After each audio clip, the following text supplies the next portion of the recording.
Hello guys, সবাই কি অবস্থা? এই যে দেখেন আমাদের রাজমিস্ত্রি কাজের ভিডিও। আমি ভাত খাইতে গেছিলাম, খাবার আসার পরে দেখি তারা কাজে ধরে নাই এখনো।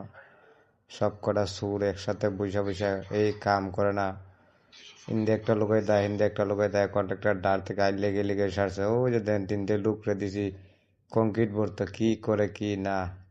এই যে দেখেন কত সুন্দর একটা ভিউ। আর এই যে লোকগুলা মনে করেন এদিকে একজন বইসা আছে, এদিকে একজন বইসা থাকে। মানে কন্ট্রাক্টর দ্বারা না তাহলে সারছে, তারা কাজ করা লাগে না। আর এই যে একটা লোক, তার মনে করেন তার কথা আর কি বললাম। এই যে হচ্ছে যান, এখন আমি বাইরে চলে যাব। মাসার বাইরে দেখেন দোতলার উপরে আমাদের কাজটা চলতেছে। তো কাজটা কেমন হইতেছে, এই যে এদিকে দুইটা ইট রয়েছে গাঁথনি করার জন্য।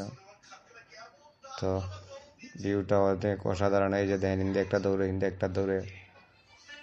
কি কাজ করব, কোন কন্ট্রাক্টর এইরকম কাজ করলে এইসব লোক দিয়ে বাড়ি বেচাই নে বিল্ডিং এ মিস্ত্রি বেতন দেওয়া লোক। এই যে দেখেন একটা মিস্ত্রি, তার মনে করেন যে ফেসবুক আর টিকটক ছাড়া তার কোনো কামই নেই।